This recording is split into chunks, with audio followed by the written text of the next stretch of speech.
the fifth lecture in Introduction to Literature. It's on drama.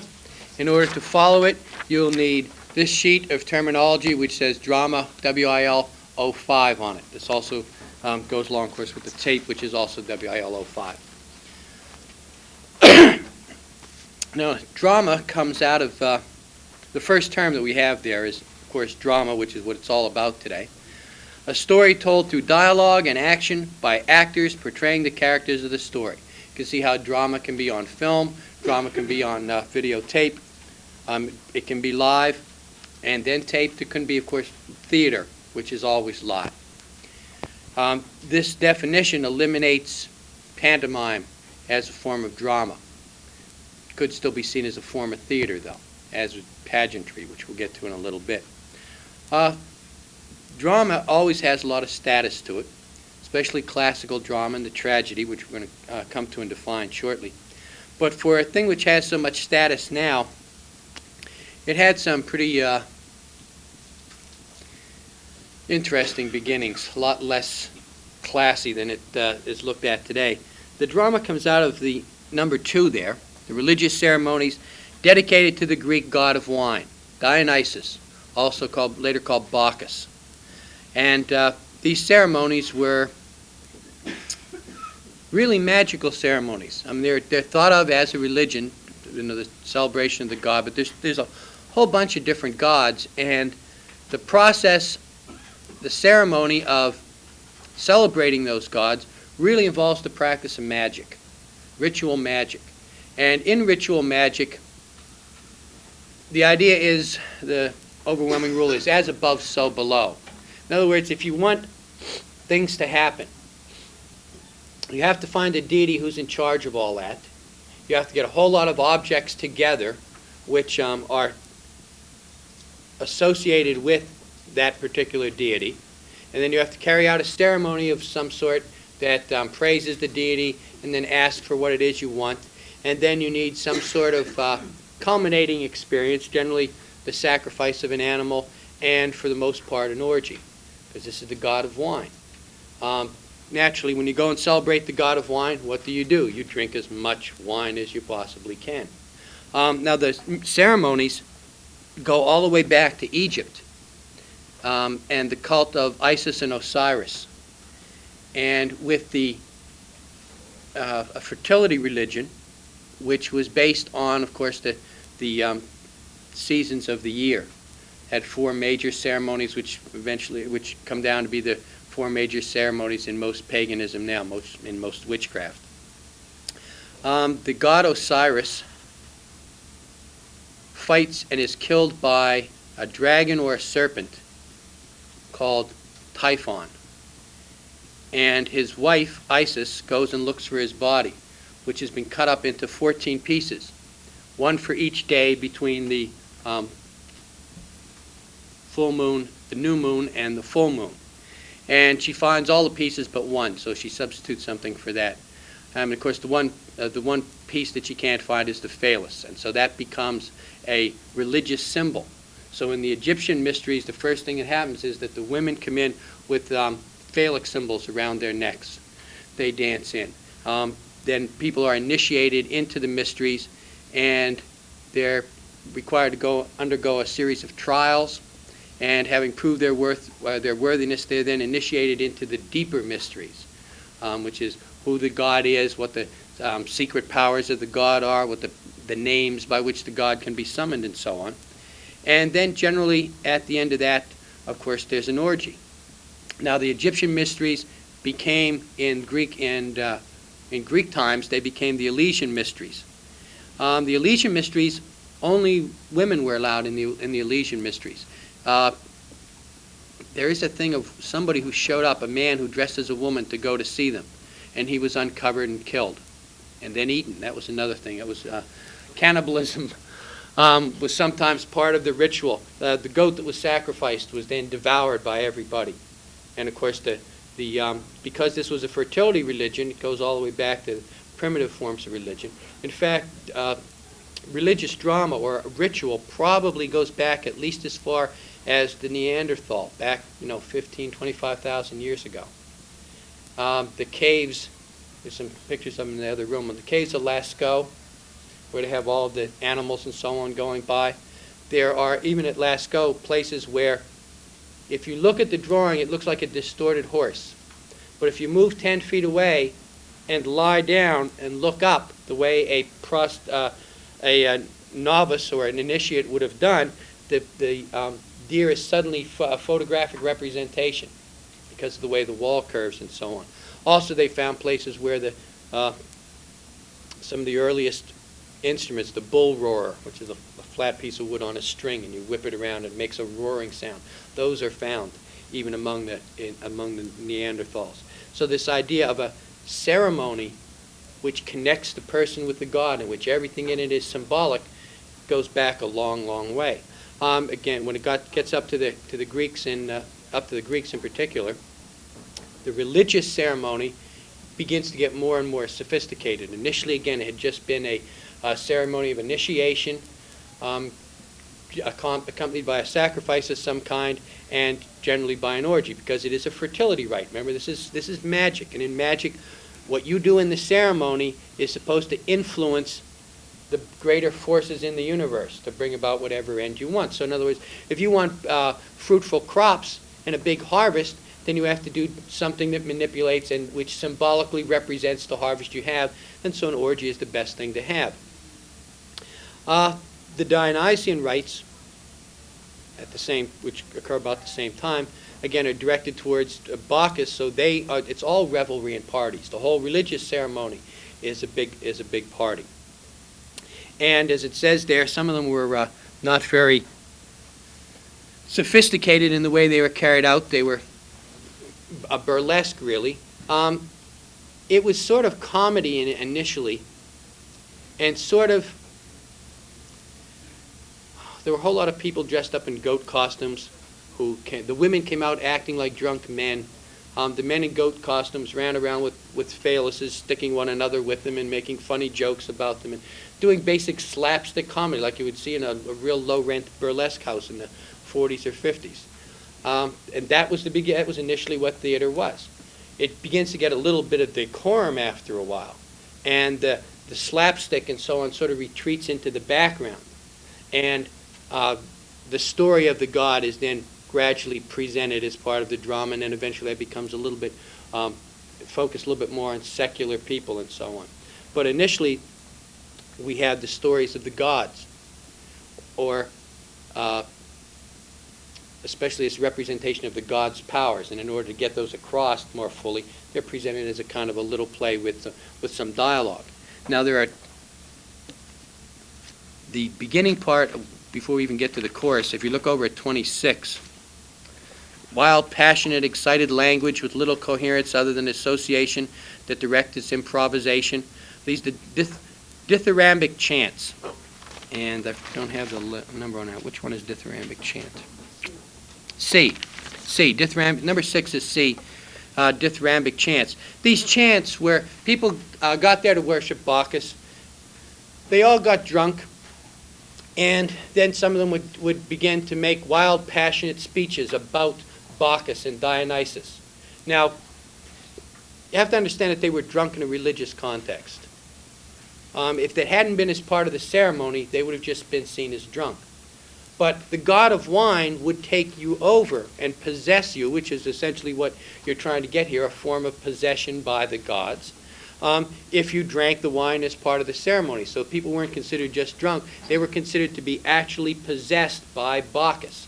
And so that everything they said, a lot of it was disjointed and didn't make any sense. Well, that was because they were drunk, but also it was because the god was talking through them. And the god's ideas are so huge that you can't really put them into language anyway. So what the dithyrambic chant was considered to be good on the basis of how passionate it was, rather than how coherent it was. And these wild kinds of speeches gradually developed into the chorus, and then from that into drama. Again, its antecedents are not nearly as respectable as what eventually developed out of it. Drama developed essentially two forms, which are number 3 and number 4. The one that ends happily and is done in simple language, of course, is comedy. And comedy has a happy ending to it. Generally, the plays were presented as a trilogy. 3 tragedies and then a comedy at the end, or a satyr play at the end, which was the goats coming back out, chanting some poetry, sometimes doing some jokes, and a little bit more slapstick like it had been earlier, so that people don't go home too depressed. Tragedy, as you can see there, was a serious and dignified play. And the function of tragedy was the purging of the emotions of fear and pity. Initially, the Dionysian rites, all year long, everybody was expected to act with some decorum, to follow this morality, which was pretty strict. And they knew that people couldn't follow that all that long unless you gave them some relief from that kind of tension, leading a strict moral life. So they had the 4 festivals. And during the 4 festivals, you got to take part in an orgy. You got to have a good time, and you got to be drunk for 9 days. So by then everybody was expected to sober up and get back to business, following all the rules and so on. So the Dionysian rites had been rites which purged all of the lust and, to some extent, some of the rage and things, all of the more aggressive emotions would have gotten purged by this big festival. Now, the drama was supposed to take over the purging of fear and pity, which people have all the time too. Fear being dead, and pity, of course, the reaction to other people because essentially of their mortality, which ties us all to them. Aristotle felt that if you go and see these plays, you would identify with the main character and undergo his tragedy with him. And in undergoing this tragedy with him, you would use up, this is one of the interpretations of purgation, you would use up all of the fear and pity you have that's been building up in you, and that would sort of discharge it all in a way that was acceptable and didn't hurt anybody. And these were done again also once a year, and in a religious context. So the tragedies were work primarily because of number 6, dramatic irony. And this is the tension that occurs when the audience knows everything that's going to happen, but the characters don't. Everybody who went to see a Greek play knew exactly what was going to happen to the characters. Everybody knew that Oedipus has killed his father, is married to his mother and doesn't know about it yet, and that he's going to find out. And when he finds out, his mother's going to go in and hang herself, and he's going to blind himself. And nobody's going to be able to help him because he's made a decree that no one can help the killer of Laius. Everybody knows that when they sit down. Now, the fact that they know it puts them in the positions of the gods. So the gods know what's going to happen to human beings. They don't generally interfere all that much. It's true, a lot of Greek plays, a god will pop up somewhere towards the end when the playwright has got the play so tangled up that he can't get it unwound. A god will be lowered in a basket and step out and make everything right again. But generally, the Greeks didn't see the gods as, they sometimes interfered in human life, but they weren't always spending their time directing human beings. Human beings had their world, the gods had theirs. Sometimes the two overlapped a little bit, but that wasn't the main function of the gods, to sit around and making sure that human beings turned out right. They were in a position more or less of watching what we were doing, more for their own amusement than for any benefit that mankind derived from it. Well, what the play does is to take that audience of ordinary people and put them in the same position in relationship to the actors that the gods are in relationship to real men and women. They know what's going to happen, and they can perceive that difference between what the character thinks is going to happen and what's really the case. And that difference between the two, of course, is the tragedy. It's like you get to sit there and watch a car accident. You know how it's going to come out, and you sit there, and that's what happens. Everybody gets destroyed by the end, or at least the most important figure gets destroyed by the end of it.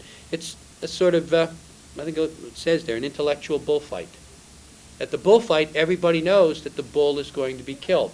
No matter how brave a bull it is, it's going to die in the end. And that it's a ritual. in which death and rebirth are of great significance. In the Dionysian ritual, there were parts about death and there were parts about rebirth. The orgy generally came in the rebirth ceremonies, and the sacrifice and eating of the animal generally occurs in the death ceremonies. Tragedy comes out of the ceremonies dealing with death. Comedy comes out of the ceremonies dealing with life and dealing with rebirth. There is another strain in Greek culture, number 5, ZZ, the Apollonian. Now, the Dionysian is wild and passionate and unrestrained. The Apollonian is just the opposite. Notice it stands for reason and culture and moral rectitude. Where the Dionysian festivals were 2 weeks of anything goes in order to keep people pretty much on the straight and narrow for another 3 months or so until the next festival, the Apollonian tradition required people to be moral all of the time. It tended to emphasize the intellectual, the form of things, their technique. You can see how the Apollonian is really the same as the left hemisphere of the brain, and the Dionysian is like the right hemisphere of the brain. Right hemisphere is emotion, passion, the left hemisphere of the brain being intellect, logic, technique, form, and so on. An appreciation of the plays that's primarily an intellectual one. Everybody came and saw the plays. The difference between them probably was that the Dionysians watched the plays, a lot of them also took part in them, watched the plays and they felt them. They experienced them. Whereas the Apollonians were always sitting back, watching the plays and criticizing them. In other words, and Dionysians got immersed in the action. They would get carried away with what was happening on the stage, and the Apollonians, while they could appreciate what was going on the stage, were always sort of sitting back and making basically judgments about what was going on, applying an intellectual approach, and the idea that the intellect will lead you through the world better than will the passion and the emotions that come with the Dionysian revels. The first structure of drama is the use of the chorus, and the chorus. At first we had a couple people who would get up and start singing their passionate songs, dithyrambic chants. Then pretty soon they sort of clumped together and started saying stuff in unison, and that became the chorus. And the chorus, somebody in the chorus would state the premise, the basic point that the argument was about, and then the chorus would take two sides back and forth about this, whatever the topic was. Gradually, it got more and more formalized. Also, as part of the initial ritual, the masks and the costumes and so on that become part of drama were originally part of the religious ritual. When you carry out an act of ceremonial magic, in order to attract a god, you have to get as many things as you can associated with the god. You want to try to get as many sacred objects associated with that god as you can. And then people dress up in the god's color and carry, again, the fruit that's associated with the god. In other words, each of the gods had something associated with them in almost every category. There was an animal that was associated with them, and a kind of tree that was associated with them, and each one was represented by a lot of different objects. So people got as many of these as they could. Now the parade of the objects, bringing in the sacred objects and setting them down, doing this in special clothes, which were also sacred, sets up the props and the costumes and the ritual that later on develops into the drama. So the chorus moves in and goes up the stage to indicate the rising action, and moves back down the stage and does dances at the same time. The dancing is, of course, part of the leftover from the Dionysian revels. Everybody gets drunk and they dance, and then, of course, they have the orgy afterwards. Now, the chorus is dressed up, wearing sacred, initially in the ceremony, wearing sacred clothes. The chant, which becomes drama, was initially part of the religious ceremony. It was the chant directed at the god in order to attract the god's attention, to make the god look favorably on the people that were gathered in the name of the god and to grant them whatever it was that they wanted. In this case, it happened to be a good harvest. So the chorus is related to that whole idea of parading the sacred objects and then making statements about the sacred objects. A guy named Thespis, who had been part of the chorus, is generally credited with writing the first plays, and he's the first one who separates an actor from the chorus. Now, initially, the chorus sort of argued with itself. It would state one side, then it would state another side. Well, after Thespis, a person steps out from the chorus and takes one side of the argument. And then the chorus comments on whatever it is he has to say. Then gradually somebody said, hey, we could have two actors, and pretty soon there are two out there. And they argue back and forth, and the chorus comments on their arguments. Then, of course, finally we have a third, and three is about, I think that's the most actors that they have for classical theater. And the chorus is still there. As the actors begin to emerge further and further, the chorus tends to go further and further into the background, till there's a point where the play becomes the actors, and the chorus is just sort of there for between the acts, for the intermission. They're sort of like the band at halftime. They amuse people with the poetry, but then we go back to the interaction of the characters. So this is the basic trend of the drama in that direction. Now, the first character that steps out is the most important character, the central character of the play. And the play has by this time become a struggle of wills and of divine forces. It's not just between the characters. That's why the chorus does stay around. They represent the forces of the divine that are always interacting on what people want to do. Now, the central character is called the protagonist. So that's the first actor. When the second actor steps out, he comes to represent the antagonist, which is number 9, H. He's the opponent of the central character. The conflict between their wills is generally the central focus of the play itself. And quite often the antagonist, in fact most of the time in tragedy, the antagonist will win. The antagonist usually represents beside himself divine intervention, the divine will. He's really just a tool that the gods use to carry out the destiny that they've decreed. Sophocles is generally credited with bringing the third actor in. Now, as you notice there in the play, Creon is the antagonist of Oedipus, who is the protagonist. He's got a conflict. There's an inherent conflict between he and Oedipus. Oedipus killed Laius. Laius was the last king. He's married to Jocasta. Jocasta is Creon's sister. When Laius died, Creon should have come to the throne. He doesn't because Oedipus shows up. The Sphinx has been eating people. He answers the question of the Sphinx and it destroys itself, and everybody's so impressed with that they elect Oedipus king. So he's sitting on Creon's throne. So when he starts making accusations to Creon about having bribed Tiresias to make that prophecy, that he was really the killer and so on, he's got legitimate reason for that. Creon could want that throne. Tiresias' prophecy is perfect for it because it illegitimizes all of the offspring. It eliminates Jocasta because she's tainted now. The children are tainted. They can't get to the throne. And Oedipus is tainted. So in other words, everybody's wiped off. The highest ranking official left is Creon.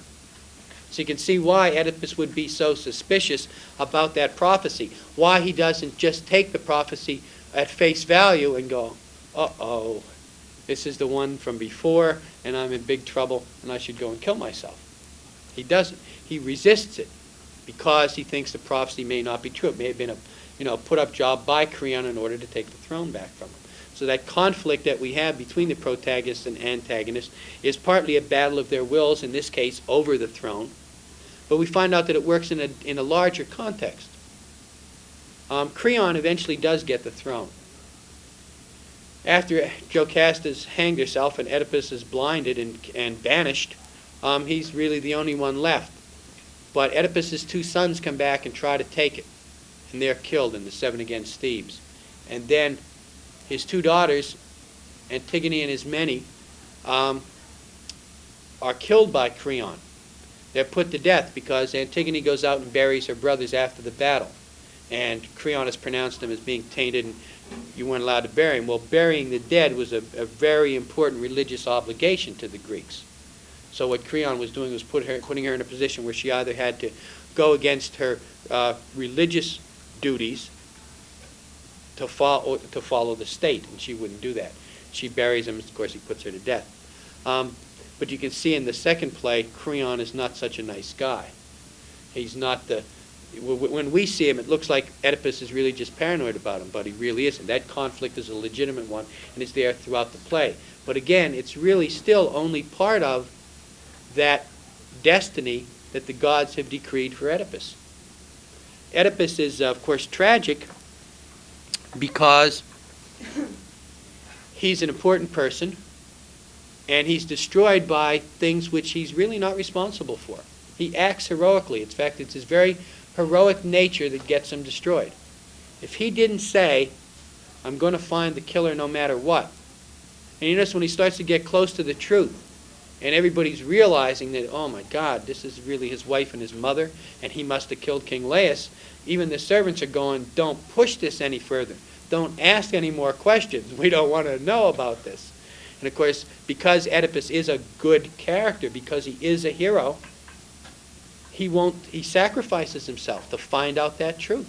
He's obligated to find out who killed Laius. He's given his word for it.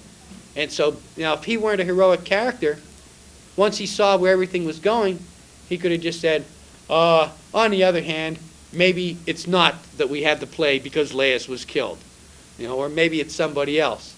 He certainly wouldn't have said, bring me the messenger. I want to know, for sure who it is that killed the king. In other words, if he were less than a great character, if he were less than a great man, he wouldn't have been destroyed. He's destroyed because he insists on carrying out what he said he was going to carry out. He doesn't deserve what happens to him. In fact, he's done everything in his power not to carry out that prophecy. When he first hears that he's going to kill his father and marry his mother, remember, he thinks that the people who raised him are his mother and father. He leaves the country. He runs away so that he won't carry that out. In other words, Oedipus has acted correctly at every step along the way. Even in killing Laius. He refuses to give ground to Laius. But as a man, he's entitled to do that. He only kills them when Laius's bodyguards attack him. And of course he wipes everybody out, which is the rational thing to do at the time. In other words, Oedipus isn't this mass murderer. He's a guy who is just defending himself. There's nothing that he's done that he deserves to be destroyed for. But he is destroyed.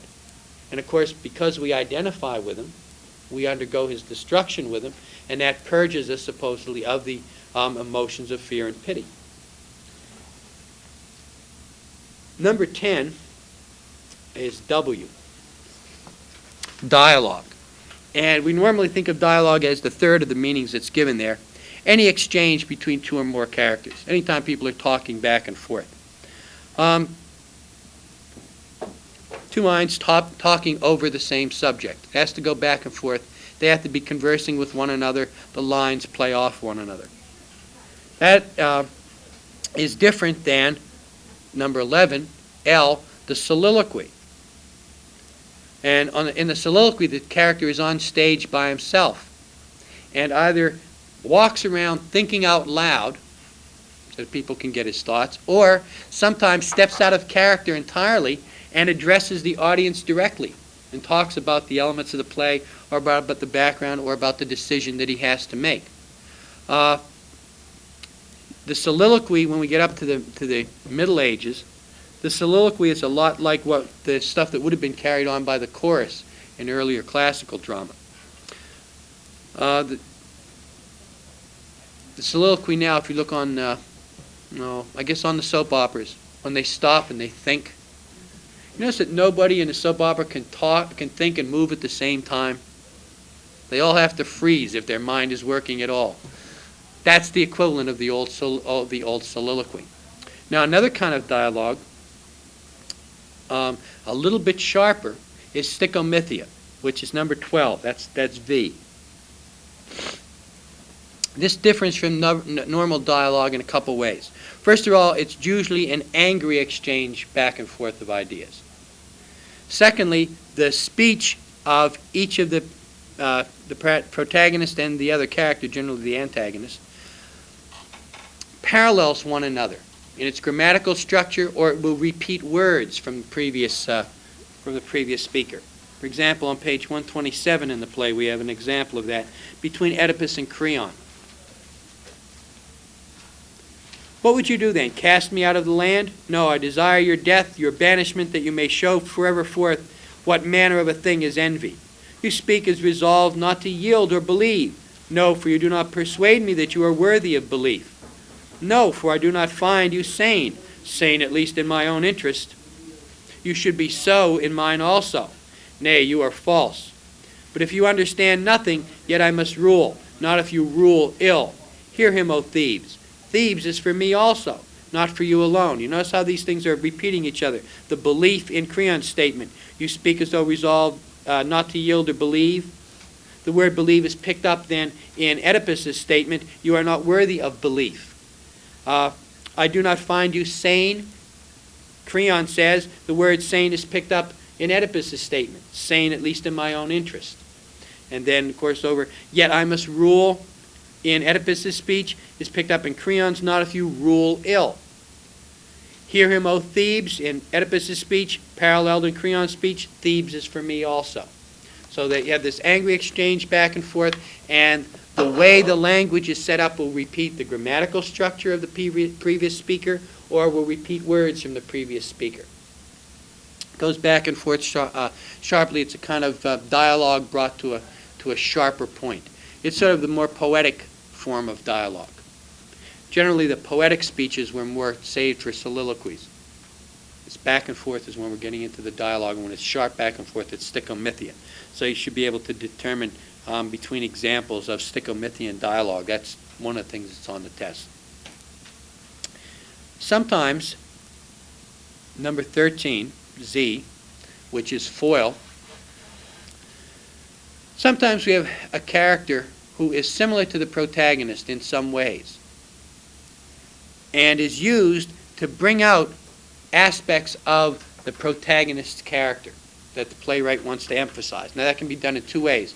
The foil can be parallel to the protagonist and act the same as the protagonist, just a little bit more extremely.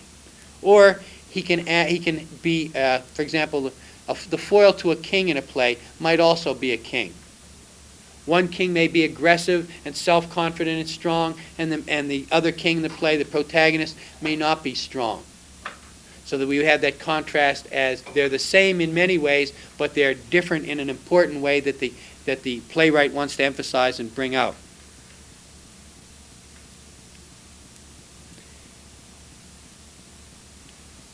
Number 14 is R, dramatic conventions.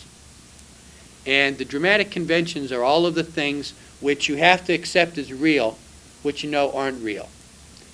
In order to enjoy drama, in fact, I guess in order to enjoy any literary work, you have to have what Coleridge called the willing suspension of disbelief. That is, you go in and you go into a play, and there are people on the stage dressed up pretending to be people in a story. You know that those are actors pretending to be people, not the people themselves. But you can't sit through the play reminding yourself of that all the time. People sort of do it in horror movies. Gets too scary. It's only a movie, it's only a movie. Now, Coleridge says if you're really going to enjoy the play, though, you can't be sitting there saying to yourself, those people aren't really Romans, you know. They're really just Englishmen like us, and they're acting like Romans.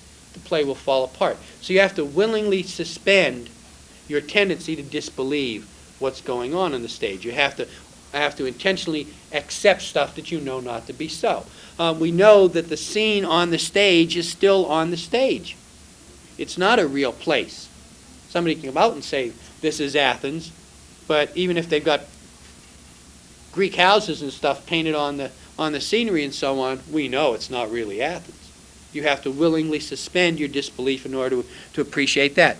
The props, even little things like the curtain or the fact that people are arranged in certain places in the audience and so on. All of those are conventions.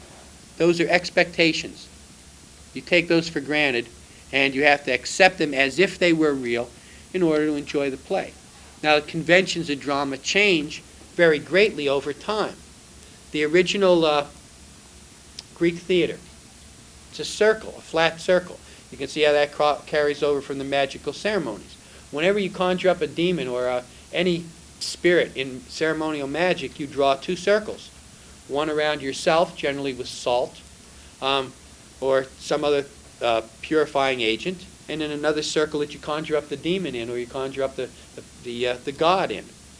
So this original circle is left over from the magical ceremonies that preceded drama. The circle is surrounded by seats. People are on all sides of this play as it's going on. Much different than the way we see things now, unless of course you go to theater in the round.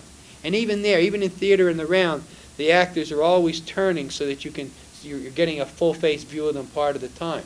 That really wasn't the case as much in the Greek drama. You wonder then, why would anybody sit way up in the top seats in the back and be watching these, characters and watching the back of their heads all the time? And the thing is, because like the bullfight, it doesn't matter where you sit. What you're undergoing is part of this ceremony, this ritual that's going on. You can sit anywhere in church. That's essentially the same way in that initial theater. It's the pageant that you're watching. Remember, it derives from that thing of bringing in the sacred objects. So it doesn't matter where you see the sacred objects from or what's being said while the sacred objects are being presented. You can sit anywhere to watch that. Also, the fact that you're around it makes you feel like you are part of this ceremony. That changes gradually now when the classical drama lasts as long as Greece and Rome last, but they're gradually decaying. Roman drama really just took Greek drama and translated it. They did some original stuff, but they always followed the Greek models. There isn't an awful lot in Roman culture that's original anyway. They were the real adapters. They went out to other people's culture, took stuff they thought was good, and made that their own. They were sort of the Japanese of their time. The Japanese take everybody else's technology and make it better, but they don't originate a real lot on their own. That's what the Roman culture was like. It was good at adapting and modifying other cultures to fit their culture. So that even by the time the Romans sort of petered out, classical drama was pretty much gone with them. People had stopped going to see it, and nobody much was producing it. It did reappear, though, with a whole different set of dramatic conventions in Europe in the Middle Ages, around 800 or 900. And what it develops out of, and maybe one of the reasons why classical drama sort of dissipated, was because the ritual function had been taken over by a new religion now. Instead of having Dionysians, now Christianity had taken over all of that ritual. And the medieval Christian rituals were impressive enough. In other words, they were full of sacred objects being carried in, and people in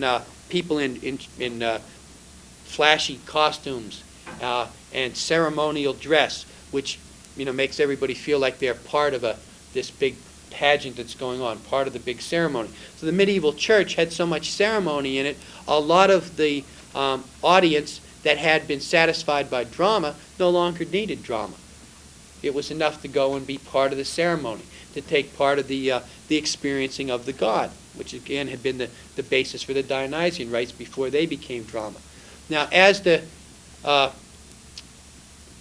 Christian ritual becomes more and more impressive, and again, it's only done on religious holidays, just like the early classical drama had been done, gradually a kind of drama develops out of this context too. And we have not just the ceremony of worship going on, but also little playlets to explain the sermon that's being preached or to explain what is happening now during the ceremony. So in other words, if this is a place where a certain sacred object is being elevated in some way, then we have a little act over here so that the illiterates can understand what's going on in the ceremony. And in fact, these little plays generally took place outside of the church while people were waiting to go in. There were little playlets put on out there. Then there were, of course, two types, which are over on 15 and 16. First were the miracle plays. And these were simply reenactments of the biblical miracles. And the characters would come out, and a lot of times they didn't even have dialogue. They would just, reenact the dividing up of the loaves and the fishes. And then people would go into the ceremony in the church. The other kind of plays were the mystery plays. And these became very sophisticated after a while. They no longer were performed in front of the church. They sort of traveled around. And the drama was, for a while there, during the miracle and mystery plays, a lot like the Rose Bowl parade. It was pageants. And instead of having the floats, there would be a series of wagons. And the wagons would be all decorated up like the floats would be. And then there were characters on the wagons who would perform. The wagons would come along and stop, and then the characters would perform their little story, and then that wagon would move on, and the next wagon would come up. So in place of that stage, in place of that round stage with people all around it, now you have a sort of traveling stage. People stay in one place and watch these things come by, and they're performed at different stages along the way. They weren't real sophisticated plays. They didn't have a lot of really heavy-duty dialogue and a great deal of action. They were short.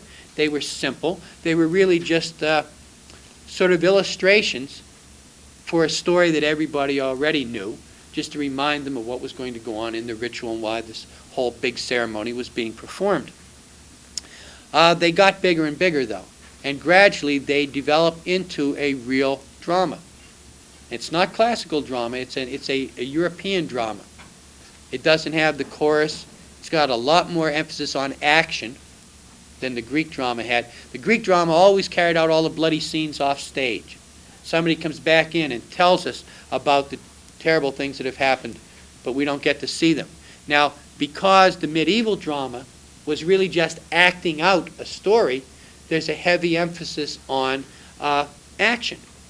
As that drama becomes more sophisticated, the emphasis on action doesn't go away.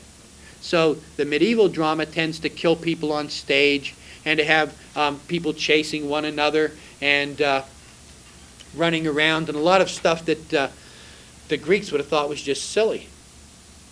But it develops into, of course, eventually the kind of plays, Shakespearean drama, Elizabethan drama, which, as you can see, has a lot of poetry in it, like the old classical drama, because what happens is that by this time, the European drama, which is primarily a drama of action and of event, had been modified because Aristotle's writings about classical drama had been rediscovered, as had examples of the classical drama. So the playwrights writing around Shakespeare's time had two different traditions to draw from. They had certain expectations, dramatic conventions, that the audience expected would be carried out. There was going to be some bloodshed. There would be some places there where there would be a little bit of comic relief going on in the play. There'd be a lot of action. If you couldn't follow the speeches all that well, couldn't appreciate the poetry, you could still like the play because you could follow what was going on. The Greek drama, the emphasis was very, very strongly on the words of the drama. That's less true when we get into the medieval drama. And then eventually, the conventions, now they move off. By the time you get to the Elizabethans, it's not on wagons anymore. It's back into a theater. But it's not a round theater. The stage is up here, and the people are out in front of it, all looking through the arch, generally. Then the arch comes in the drama, and gradually when we get to modern drama, you're supposed to believe, one of the dramatic conventions is, that there is an invisible fourth wall in front of you. That you're looking through the wall into somebody's living room, and that they're carrying out, these are real people acting in a real situation, and you're being able to look through the wall at them. That's a much different convention than if you're watching a ceremony from someplace in the ballpark, which is the way the Greeks were. So you can see how all these conventions change. Once you get when the plays are being done on the wagons, you can't have any changes of scenery unless you roll in a new wagon with a whole new set of characters and a whole new story. Once it moves back indoors,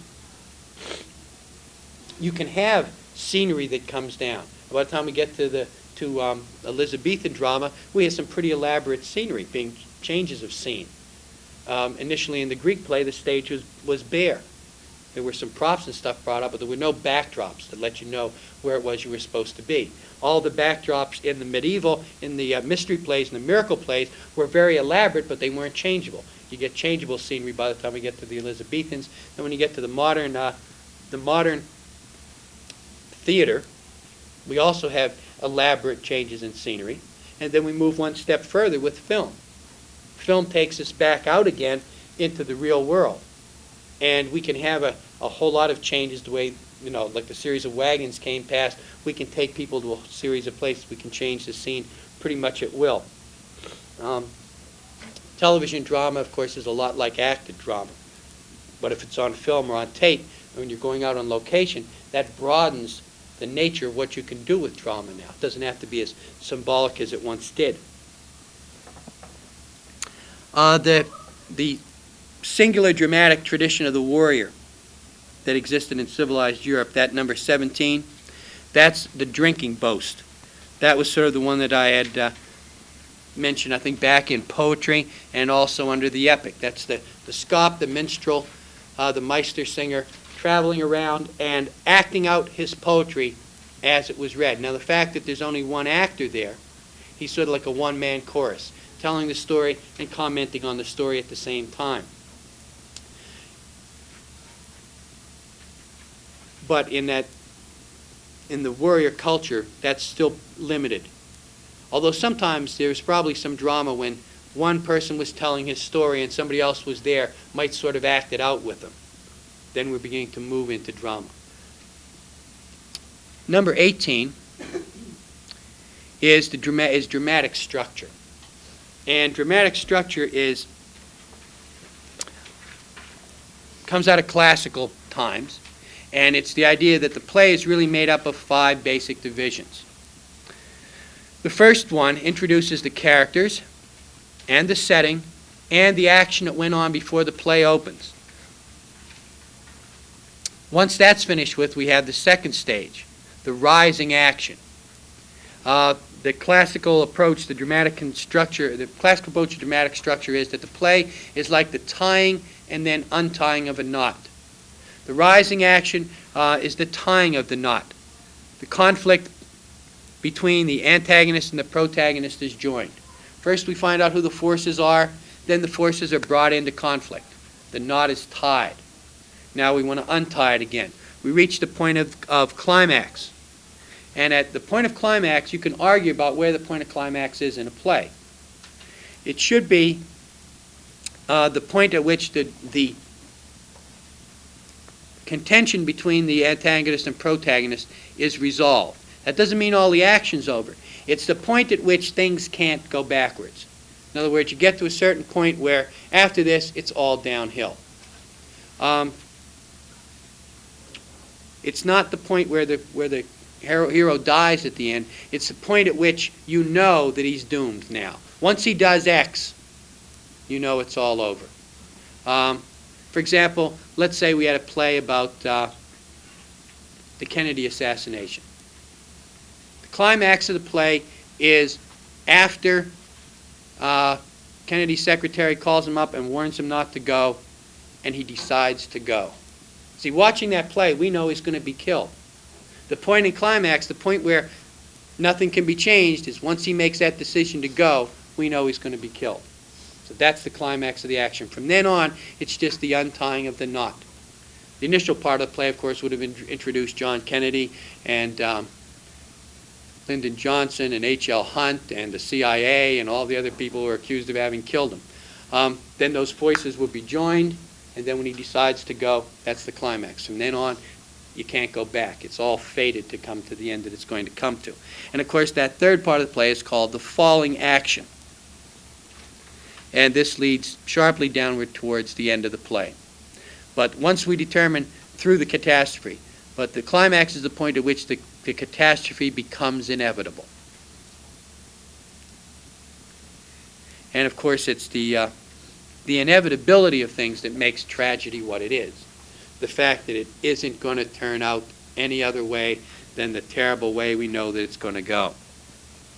That introductory scene, which you can also see down in number 23, protasis.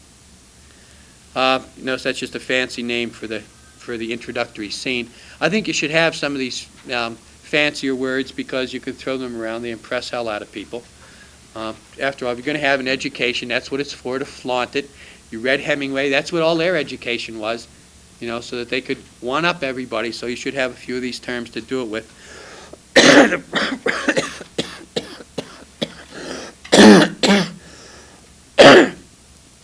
There'd be dramatic irony here if you knew that I wasn't going to live until Monday. In a modern drama, this protasis is called a feather duster scene. And the reason for that is that a lot of modern drama and 19th century drama was drawing room things that took place in people's living rooms, and generally still the houses of the rich. And the first scene usually would start out with two servants dusting the place and talking about what was going on before the play started. Who the master of the house is, who the mistress of the house is, what conflict is going on between them. It does that introduction, gives where the thing is taking place, although you can see it's somebody's living room. Generally, they'll talk about where it is, the emotional, the historical context of the action, all the background material that people need to be able to go on and follow what's happening in the play. It's a much more important scene than it was in Greek drama. Because remember, in Greek, especially in tragedy, everybody knew what was going to go on in the play. As soon as the play starts, everybody knows what it's going to be about. It's going to be about Oedipus. Well, if a lady comes out in a queen suit, everybody knows that's got to be Jocasta, and the guy with the crown's got to be Oedipus. They know everything that's going to happen to those characters because they know the myth. In a modern drama, we don't know how it's going to come out. In fact, if you knew how it was going to come out, a lot of people might not even go. We like novelty a lot more than even in our tragedies. So the feather duster scene is important because it sets up conflicts. It's not a conflict that everybody in the audience automatically knows about. A lot of times it is a domestic problem. The audience participates in some ways the same way it did in the classical drama, in the domestic drama. They identify with the people, and the problems that the people have are problems that everybody who lives in a family has. Another kind of play exists beside tragedy and comedy. And that, of course, is number 20, which is F, melodrama. Now, melodrama comes out of that medieval tradition. Very, very heavy emphasis on the emotions and a heavy emphasis on dramatic action. There has to be something going on all of the time. Generally, it has a happy ending.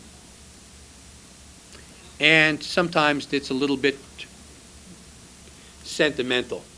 The good guys get saved in the end. Most of the stuff on television is a melodrama. There's not very much tragedy on television. There's some comedy. Pretty low-rent comedy for the most part. Slapstick, it aims at, I Love Lucy is not a real intellectual exercise. That's sort of the classic of television drama.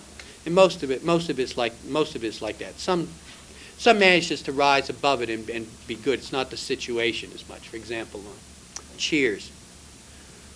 The emphasis there is the interplay between the characters. It's not, will Lucy get her foot stuck in the bucket? It's not slapstick. Melodrama has comic aspects in it. In fact, the medieval theater, which blended comedy with tragedy, sometimes is classed as having all been melodrama. In other words, that Shakespeare never wrote any real tragedies because even though everybody's dead at the end of Hamlet, there were still a couple scenes in there where the porter made everybody laugh. Now, when you go into the Greek classical theater, you don't laugh at all. You go there to see somebody destroyed, and you watch them get destroyed for a couple hours, and that's it. but there's nowhere in there where you have a real good time. But in Shakespearean plays, the tension builds up, and all of a sudden we'll have the porter scene, and the porter will come in and make a whole lot of jokes. So we had the gravedigger scene, and the gravedigger will be, talking to the skulls and talking about how the corpses wear out more than they used to in the good old days, and everybody's got venereal disease, the pox, and so on, and the audience laughs. And then we go back to the tragic action again. Well, from a classical standpoint, that's not a true tragedy, because we laugh in there somewhere. Now, what melodrama does is it brings those things up to equal, almost. In other words, in a medieval tragedy, the tragic action far outweighs the comedic action. In the classical drama, there is no comedic action. A comedy has to be done separately. When you get to melodrama, the comedy and the tragedy are about equal, and then it ends happily, so it wasn't a tragedy after all. Although all the way through, you're worried, is the hero going to get killed? Is the heroine finally going to be saved? And so on. The stereotype melodrama is, what is it with Snidely Whiplash? Dudley Do-Right of the Mounties. You must pay the rent, I can't pay the rent, so then he ties her up and puts her on the railroad track, and the hero comes in at the last minute and cuts her loose and punches out the villain. That's a melodrama. You can probably reduce most of what's on television to that simple plot structure. In fact, as it says there, any show that has characters in danger all the time, but they never get killed, is a melodrama. Star Trek is a melodrama. When they beam down to the planet, you know that if it's Spock and Kirk and Scotty, nobody's going to get killed. But if it's Spock and Kirk and Scotty and Yeoman somebody or other, you know that somebody's going to get killed down there, and you don't have to ask who it is. It's going to be Yeoman somebody or other. Sometimes there's a question. Sometimes they take two down. It's usually the black ensign and the girl. And then you have to say, well, let's see, who's it going to be this time? And then they shrink them down into a little thing of salt. And, I don't know if you've seen that one or not. That's sort of typical melodrama. They're always being in danger, but they never get killed off. And, of course, if there's a car chase in it anywhere, it is definitely a melodrama. Tragedies don't have car chases in them. They have the person fixed in one place, and he's going to die, and the thing is watching him go through that destruction. The number 21, the three unities, these are the three limitations that most classical drama was supposed to conform to. The first, as you can see there, is the unity of action. This is why the tragedies didn't have any comic elements in them. To them, all of the action has to go in one direction for a couple reasons. For one thing, if all the action goes in one direction, it gets a momentum to it. It becomes inevitable. Now, we know that guy's going to die anyway, so that's pretty inevitable to begin with. But the fact that we concentrate on the actions leading towards that destruction gives it a focus and a sharpness that you wouldn't have otherwise. So they felt that everything in the play ought to go towards the point of the play, and the point of the play is the destruction of this heroic character. So the action must be unified. The argument is raised then that the medieval dramas are not true tragedies because they don't follow the first unity. They don't have a unity of action. Everything is not leading us towards the destruction of the central character and the purging of fear and pity which comes along with that. It stops every once in a while and makes us laugh. That's violating the first unity. The second unity is the unity of time. Now that wasn't even followed in Greek drama. Aristotle said that it ought to take place roughly within a day or so. Now, even he didn't mean that it had to be confined to 24 hours. In fact, some dramatists, though, who took that really literally, believed that plays had to go in the 12 hours between sunrise and sunset. And that it couldn't go on. It couldn't overlap that amount of time. Then others said, no, you've got a whole 24 hours to play with. Others said, well, it can go a little bit more than a day, one way or the other. But what it can't do is to jump around 20 years later. And in fact, if you go to see a play, generally plays in which the characters age years between acts is seldom drama that can work. Because you keep wondering what happened during those 20 years. Of course, the play may be part of filling you in on that, but generally they don't tend to work as well if you violate those unities. Now, once you move to film, if the unity's ever made any sense, it goes out the window with film. There's no reason to stay in any limited time frame now because you can move all over. Also, the unities of place. You can see why the unity, if you have a theater, which is essentially a bare, flat stage, you've got a lot of trouble changing scene. You haven't got any scenery there that will indicate to the audience this is a new place now. All you've got is that bare stage. So somebody's going to have to come out and say, oh yeah, by the way, we're not in Athens now. We've moved further down the Peloponnesus to a military camp some miles away. The Greeks didn't have conventions for that. So the unity of place served their drama well. You don't change place, they don't confuse the audience. The audience isn't, because it's a bare stage, there's nothing to indicate the audience would have to go, where are we now? And then they're talking to one another, and then the whole drama begins to fall apart. So they believed we should keep it in one place and in a relatively short period of time. Again, also not to confuse the audience. Now, these three unities are generally attributed to Aristotle, although he didn't really add the latter one. That gets emphasized once we get to the beginning of medieval drama and to the wagons that were pulled by. The story takes place in one place, so then you can develop a scenery behind that which is pretty ornate and pretty elaborate. Classical dramas generally felt that it ought to follow these three unities, although actually even the best of the plays in this book by Hattus don't all follow those unities. And the unities become less important as we move through time. Number 22 is the way of presenting exposition about the action that occurred before the opening of the play is called a flashback. Now that can be done a couple ways. Normally it's done with the character's own narration. The character comes on and thinks about or talks about what went on before the play started, or pauses in the middle of some action to reflect on how we got to that place where this action could occur. And then, of course, in film, we have the overlapping of images. The person will be standing there thinking in a particular action, and all of a sudden there'll be another image will be superimposed over top of it, and now we're back into the past. Sometimes film will change color from one to the other, from black and white to color, to indicate going into a dream or going into a memory and then coming back out of it. Or maybe they'll sort of blur out the image as you pass into the dream and then unblur it as we come back out. Flashbacks sometimes are, again, the character thinking as in the soap opera. We have to have information about why these two people are arguing, and one of them stops and freezes, and then we have the little soliloquy that's superimposed over them talking about how things used to be and how this wasn't the way they always were, and so on. So flashbacks are important because we can't, let's say the action that we're flashing back to occurs 20 years in the past. If we stage that first, then we've got the problem of advancing 20 years to the present time. And the whole time frame of the drama gets more confusing. The flashback works more because what we're really interested in is what is going on now. We're only tangentially interested in the flashback and what happened before. If we start out with that, then that becomes a major element. 20 years ago becomes the focus. And then we have a series of different focuses, and that would keep the drama from being very coherent.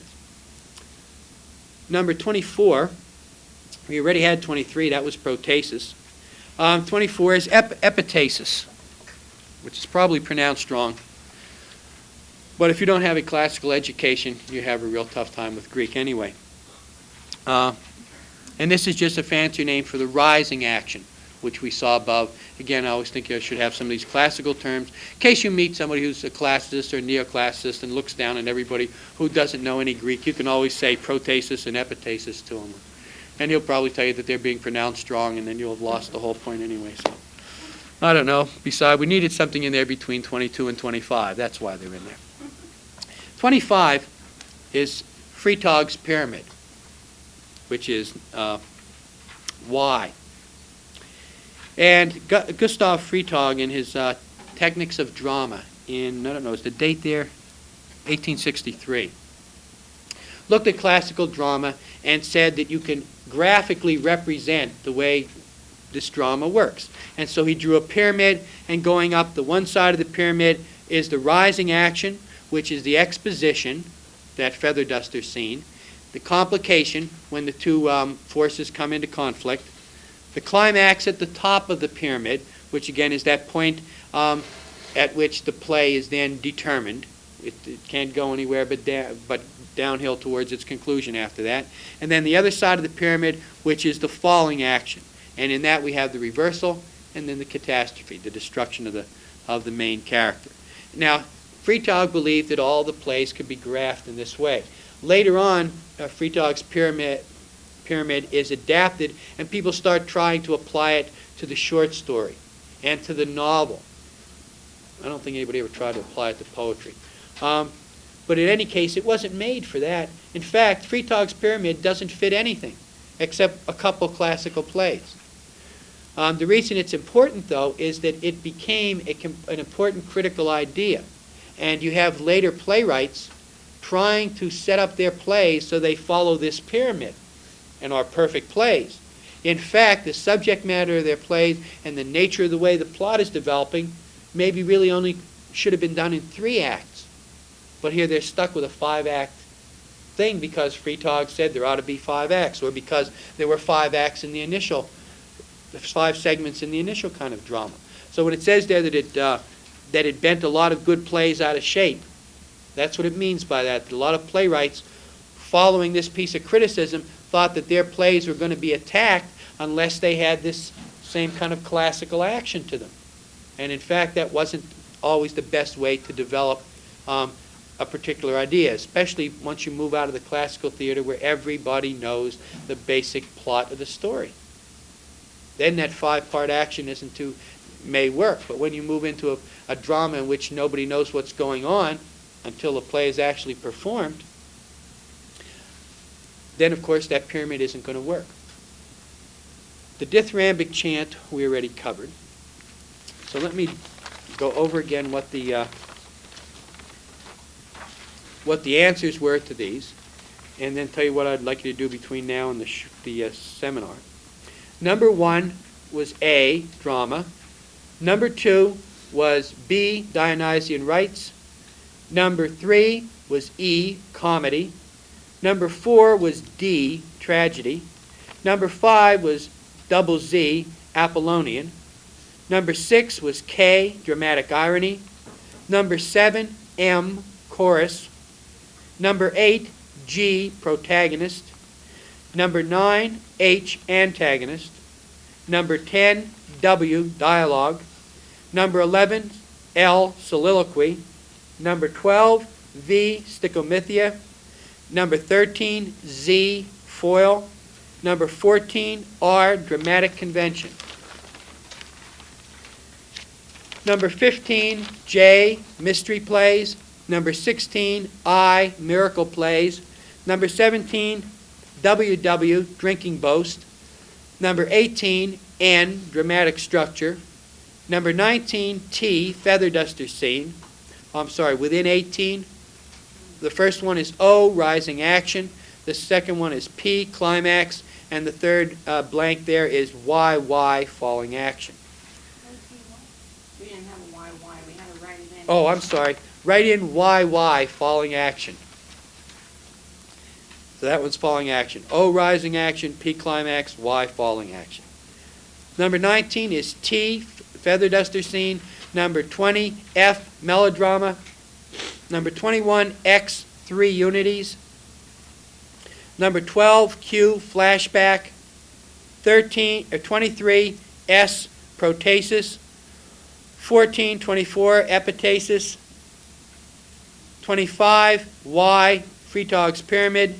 26, dithyrambic chant, C. And there is no 27. I don't know why that's there.